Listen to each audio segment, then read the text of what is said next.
The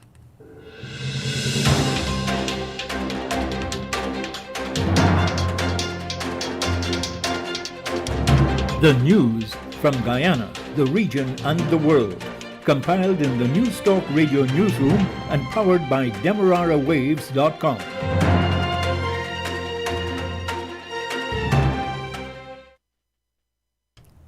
The news comes to you with the compliments of Eureka Medical Laboratories. With the news at this time, I am Tiana Jordan. A very good morning to you. First, the lead stories. The Rice Producers Association is suggesting that labor be imported for the rice industry because of shortage of workers. The Attorney General has asked the court to dismiss the Public Service Commission case because the life of the commission has expired. Top opposition officials have been invited to consult on amendments to election laws. The Ministry of Health has recorded 134 new COVID infections in the last 24 hours and 1 COVID death. In regional news, Barbados is asking Ghana to send more nurses to the island to help its health sector due to shortfalls as a result of the pandemic. The Pan American Health Organization has expressed concern over the recent increase in COVID-19 cases in several countries in the Americas, including the Caribbean. The details of these and other stories will be coming up right here in just a moment. A COVID-19 PCR test is now mandatory for many routine activities, including travel and return to work purposes. At Eureka, our trained and experienced staff will ensure confidentiality while your test is conducted in a professional and timely manner, which results in just 48 hours. So the next time you require an efficient and hassle-free PCR COVID-19 test, call 624-8378, 608-8378, or 623-7233 to schedule your appointment. You can also ask about our house call testing service. And now the news in detail. After languishing 7 years in the political wilderness due to a disagreement with then People's National Congress Reform (PNCR) General Secretary Oscar Clark, Ms. Vanessa Kissoon's suspension from the party was lifted on Wednesday. This now paves the way for her return to frontline politics. Ms. Kissoon could not be immediately contacted, but a high-level party source confirmed late Wednesday night that the PNCR's Central Executive Committee, CEC, unanimously approved a motion tabled by retired Rear Admiral Gary Best. Sources said that Mr. Best, who is also an attorney at law, tabled the motion on the basis that her reinstatement has to follow the procedure of a motion which he sponsored.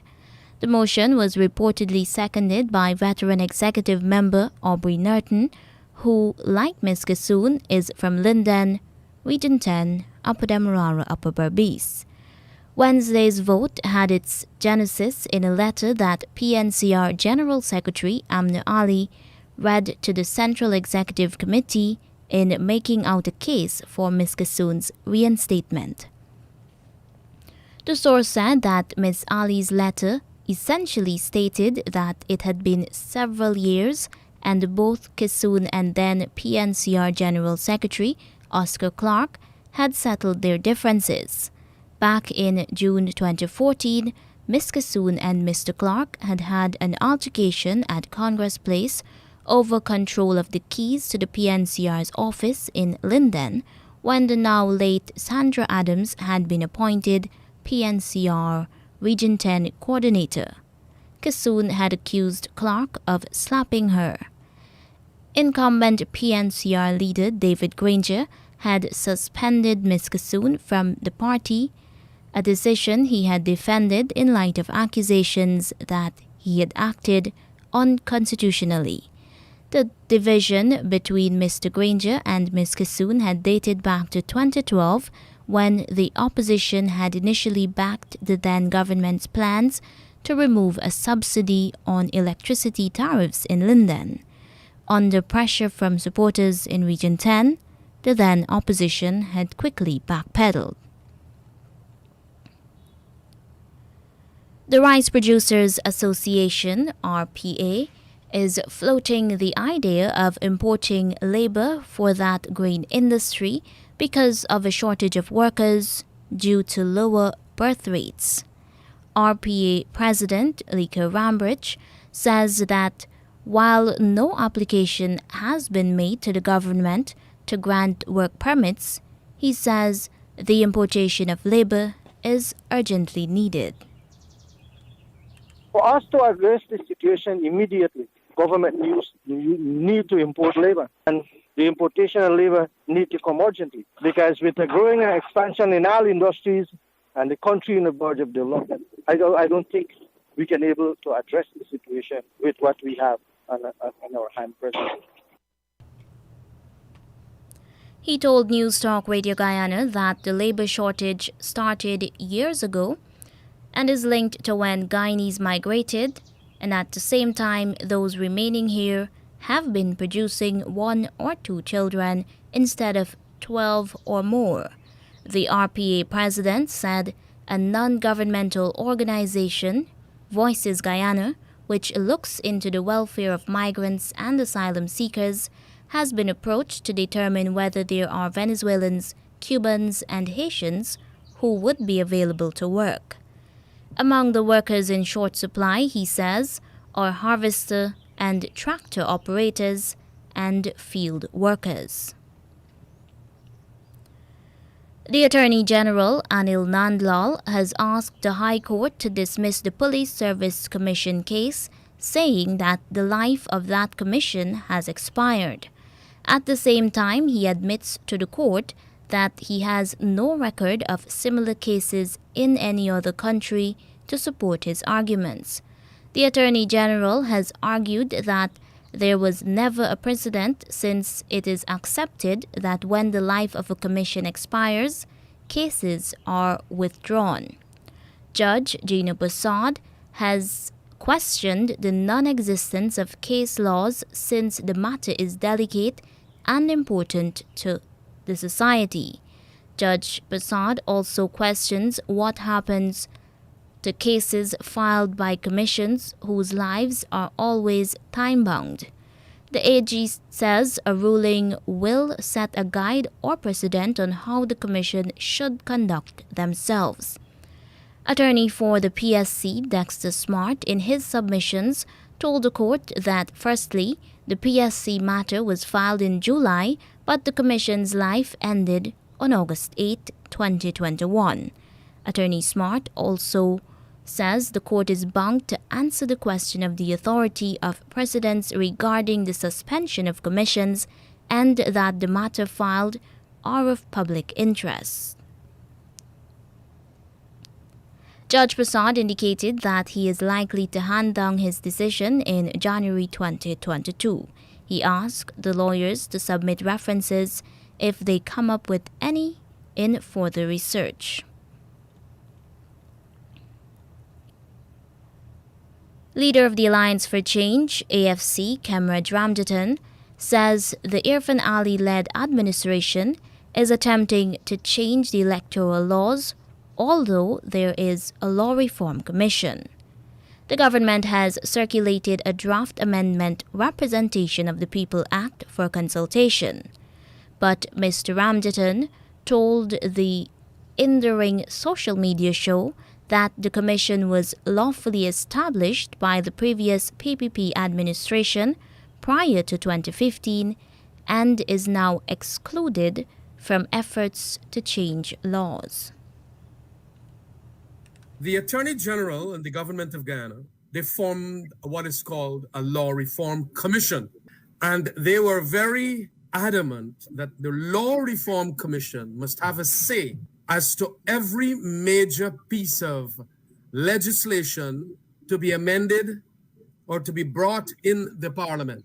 Now, it is a very useful piece of scrutiny coming from that kind of commission, because they are going to ensure that They know the purpose of the existing law, the weaknesses and defects of it, and what can be the best proposals for strengthening it or to cover the lacuna in the law. Mr. Ramjatan says it is the government's obligation to accept recommendations from that commission in the first instance. They've passed the legislation for that. And I think they're supposed to establish and constitute the body and then ask that body in relation to Representation of People Act, what are some of the amendments that you feel should be in view of all the crisis that we had from March to August.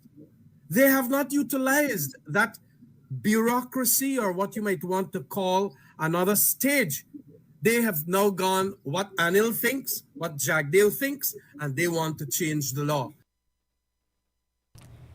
Mr. Ramjatan says the institution of penalties is again not the responsibility of the government, but that of the Law Reform Commission.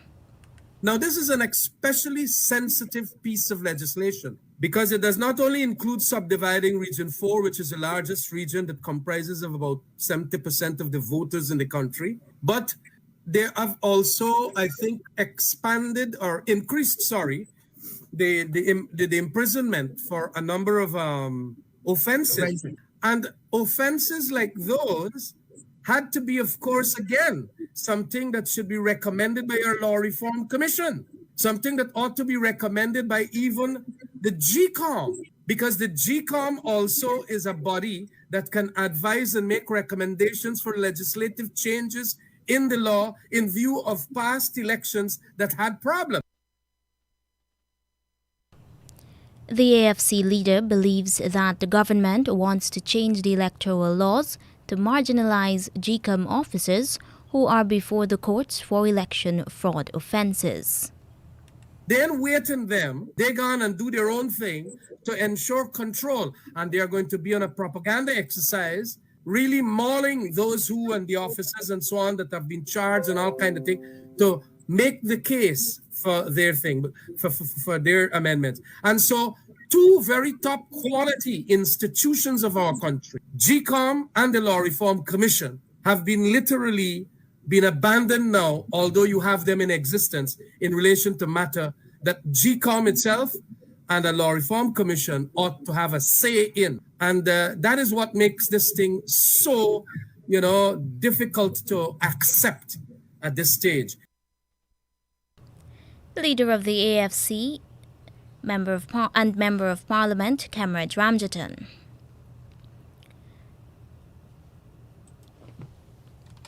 Attorney General Anil Nandlal has sought to justify the proposed split of Region 4 into 4 electoral sub-districts. The proposal is contained in a draft amendment, Representation of the People Act. Speaking on the state-owned National Communications Network, NCN, he said the intended change is due to the history of problems in Region 4, Demerara Mahaica. District number 4 is a special district in the electoral equation of our country. It is the most populated district. It always has the greatest number of controversy. So what we are proposing in these amendments, we are subdividing it into 4 units. So you have the East Bank, you have the East Coast, you have North Georgetown, you have South Georgetown. The Attorney General also says that the supernumerary returning officers for each sub-district will issue a declaration and forward and deliver the sub-district tabulation form to the returning officer. Like all other regions, returning officers will have to dispatch their declarations to the Chief Elections Officer. The Attorney General says the statements of poll will also have to be posted on the website of the Guyana Elections Commission. He says these steps are aimed at tracing the ballot from the polling station to the Chief Elections Officer and the 7-member Elections Commission. What what is intended, the golden thread that runs through, is that the ballot is protected at every step of the way. And the ballot, or collectively the ballots, at the end is counted. And that forms the basis for the final declaration of the results. And that is what an electoral system is intended to achieve ultimately, if it is to reflect the will of the people. Attorney General Anil Nandlal.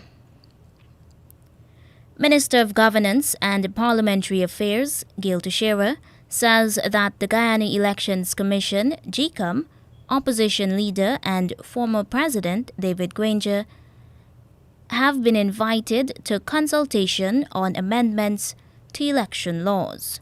The government's Department of Public Information says the talks will center on representation of the People's Act.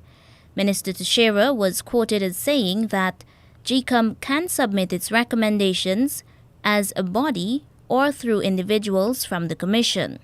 The minister says an invitation was sent to Mr. David Granger, Mr. Joseph Harmon, and Mrs. Walda Lawrence and the AFC.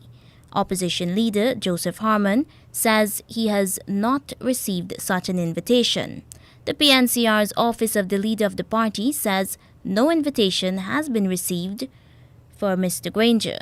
AFC's leader Kemraj Ramjatan also says he has not received an invitation or the hard copy of the draft proposed changes. The governance minister says the consultations will last 6 weeks. Stakeholders and the public will be able to make comments and give suggestions via email or posting on the ministry's social media page. One of the main purposes of the proposed amendments, Minister Teixeira reminded, is to avoid a recurrence of the events which followed the March 2020 general and regional elections. The government says her office is also expected to release 2 other proposals relating to amendments of the laws governing the electoral process for consultation with members of civil society.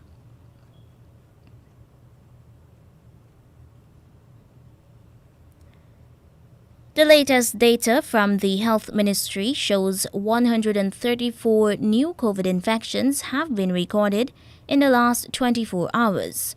One unvaccinated person died of COVID, taking the death toll to 952. The figures also show that there are 16 persons in the COVID-19 ICU receiving care, while another 55 persons are hospitalized. The ministry says 2,317 persons who tested positive for COVID were instructed to isolate themselves at home. On the vaccination side, the data shows 388,444 adults are partially vaccinated against COVID-19 and 255,650 adults are fully vaccinated.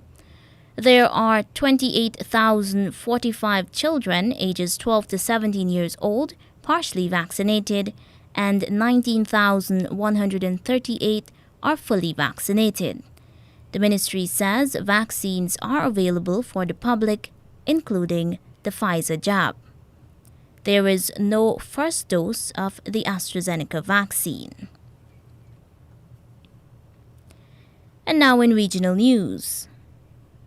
At least 50 persons in Trinidad and Tobago have tested positive for COVID-19 since schools reopened for students from Forms 4 to Form 6 on October 4th.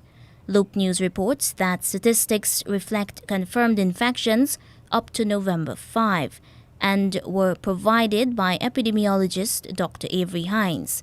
The Ministry of Education has not officially received aggregated data related to coronavirus outbreaks at schools. Those questions, Loop News says, have been referred to the Trinidad and Tobago Health Ministry. The Barbados government is in talks with Ghana to provide nurses for the island's healthcare sector to fulfill shortfalls due to the COVID-19 pandemic. Loop News says the government has recognized the human resources challenges in the healthcare system amid the COVID-19 surge and is requesting at least 70 nurses. In July 2020, 95 Ghanaian nurses arrived in Barbados on a 2-year assignment to bolster the local nursing complement. This is the second request by Barbados. The nurses were attached to the Queen Elizabeth Hospital, the geriatric hospital and polyclinics across the island. Barbados's Health Minister Jeffrey Bostic says that he has engaged with the Ghanaian officials following Prime Minister Mia Mottley's talks with President Nana Akufo-Addo. The Health Minister says that non-communicable diseases are a persistent problem and the government has sought to increase the number of nurses to bolster support in clinical services. Mr. Bostic explained that the Barbados government was reorganizing and restructuring the healthcare system to ensure quality care to patients. The Pan American Health Organization, PAHO, has expressed concern over the recent increase in COVID-19 cases in several countries in the Americas, including the Caribbean. PAHO's director, Dr. Carissa Etienne, says after 2 consecutive months of decline, COVID infections are increasing. She says over the last week, 700,000 new cases and 13,000 COVID-related deaths were reported in the Americas. Dr. Etienne points out that in the Caribbean, while Cuba, Jamaica and Puerto Rico have reported decreases in new infections, cases are rising in the Dominican Republic, Trinidad and Tobago and Barbados. She says the Cayman Islands and Dominica are also experiencing a high number of cases. PAHO's Director of Health Emergencies, Dr. Ciro Ugarte, notes most of the Caribbean countries show a case fatality rate below 2%. Antigua and Barbuda, the Bahamas, Grenada and Trinidad and Tobago have a case fatality rate above 2% but below 3%. He says it demonstrates all the measures taken in terms of protecting the population, which includes having hospitals and ICUs available, and shows control of the pandemic quite well. However, Dr. Ugarte says when economies are reopening and there is more possibility of transmission among the local population and international travelers, it is important to keep track of the availability of ICU beds, as most of these countries have limited capacity in ICU beds and health personnel to treat patients. PAHO's director, Dr. Carissa Etienne, says vaccinations continue to pick up in the region, where some 48% of people in Latin America and the Caribbean have been fully immunized against COVID-19. She says coverage remains lower in some countries, like Jamaica and St. Vincent and the Grenadines. Less than 1 in 5 people have been vaccinated and protected, while in Haiti, less than 1% of people has been fully vaccinated.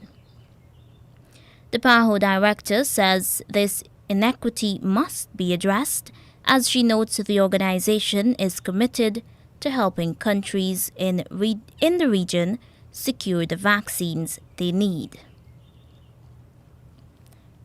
And now for the international news, the latest coming from the BBC World Service. Hello, I'm Moira Alderson with the BBC News. Environmental groups have cautiously welcomed a pledge from the United States and China to cooperate in their efforts to battle climate change, although they called for immediate concrete efforts to lower emissions. In a joint statement on Wednesday, Beijing and Washington pledged to work together to cut methane emissions, phase out coal and protect forests. Our science correspondent Victoria Gill says that following the joint pledge from the world's 2 biggest polluters, delegates at the climate conference in Glasgow are focused on finding consensus. The sense now is that we're really looking at every single line of this agreement. So the negotiators are getting down to the really hard task. It's the sort of final straight. That US-China agreement will go some way to establishing a little bit more of that trust. The biggest emitters coming together to say, yes, we're going to set aside our differences and work together to really tackle this. Hopefully that should really galvanise some of the agreement in the room. Britain will urge Iran today to back a new deal that would revive the international agreement curbing its nuclear activities. The Deputy Foreign Minister of Iran's newly appointed government, Ali Bagheri Khani, will attend the rare face-to-face discussions in London. James Landale reports. In a few weeks' time, talks will resume in Vienna to try to revive the Iran nuclear deal. That saw Tehran curb its nuclear activities in return for getting sanctions lifted, both of which ended 3 years ago when the US withdrew from the deal. Iran has a new government and its Deputy Foreign Minister, Ali Bagheri Khani, will visit the Foreign Office for the first time to discuss the talks. British officials will urge him to swiftly conclude an agreement on the table to revive the nuclear pact. The Foreign Office said it would also use the meeting to press firmly for the immediate release of what it called unfairly detained British nationals. The director of Poland's National Security Department has warned that more migrants are expected to make their way from Belarus to the Polish border today.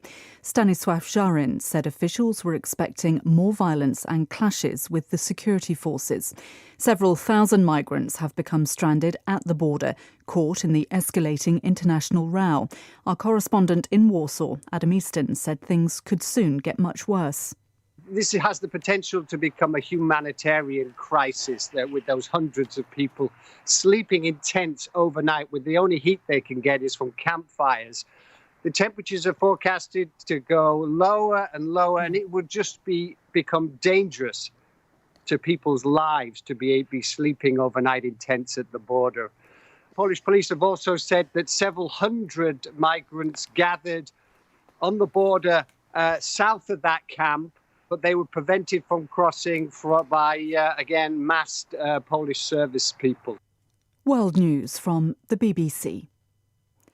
The Pakistani Foreign Minister Shah Mahmood Qureshi has warned that Afghanistan is at the brink of an economic collapse and has urged the international community to immediately resume funding. He was speaking at a meeting of the Troika Plus in Islamabad, attended by diplomats from the US, China, Russia, as well as the Taliban. A Hong Kong court has sentenced a pro-democracy activist to almost 6 years in prison for shouting slogans calling for the territory's independence. Ma Jun-man is the second person to be handed a lengthy jail term under the national security law imposed on Hong Kong by Beijing. Known by his nickname of Captain America 2.0, he was convicted of incitement to secession last month. Martin Yip reports from Hong Kong. Ma Jun-man is nicknamed Captain America 2.0 for dressing like the Marvel superhero in various protests. In his defense, lawyers have said his intention was simply to prove that the Beijing-imposed law was not a beast and that his residents could still enjoy freedom of expression. District Court's Justice Stanley Chen lambasted Ma, saying he was pretending to be a legal expert and consistently promoted the idea of Hong Kong independence during public protests or by giving interviews to the press. The number of daily COVID cases in Germany has hit a new record, with more than 50,000 being reported in the last 24 hours. It comes a day after a top virologist warned that another 100,000 Germans could die from the virus unless urgent measures were taken. A new species of dinosaur with an unusually rounded nose has been discovered in southern Britain by a retired doctor, Jeremy Lockwood, who spent his time during the coronavirus lockdowns cataloguing bones. The remains were initially thought to be those of an iguanodon. That's the latest BBC News. The news came to you with the compliments of Eureka Medical Laboratories. Don't let the fear of contracting the coronavirus disease deter you from seeking the medical care you need. At Eureka Labs, we ensure the safety of our clients and staff with our rigid sanitization routine. This involves the use of ultraviolet lights to effectively rid the air and all surfaces of viruses and bacteria that may be present throughout the lab daily. The light works to rapidly inactivate microorganisms through a physical process that is invisible to human eye. So the next time you need a checkup, don't hesitate to give us a call on 225-7574 to schedule your appointment. And now to end the news, here's a recap of the leads. The Rice Producers Association is suggesting that labor be imported for the rice industry because of a shortage of workers. The Attorney General has asked the court to dismiss the Police Service Commission case, because the life of the commission has expired. Top opposition officials have been invited to consult on amendments to election laws. The Ministry of Health has recorded 134 new COVID infections in the last 24 hours and 1 COVID death. In regional news, Barbados is asking Ghana to send more nurses to the island to help its health sector due to shortfalls as a result of the COVID-19 pandemic. The Pan American Health Organization has expressed concern over the recent increase in COVID-19 cases in several countries in the Americas. And that's the end of the news.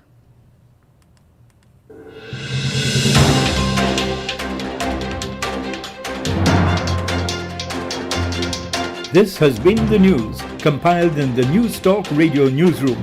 For ongoing updates, visit demerarawaves.com, and you can check facebook.com/demwaves and twitter.com/demwaves.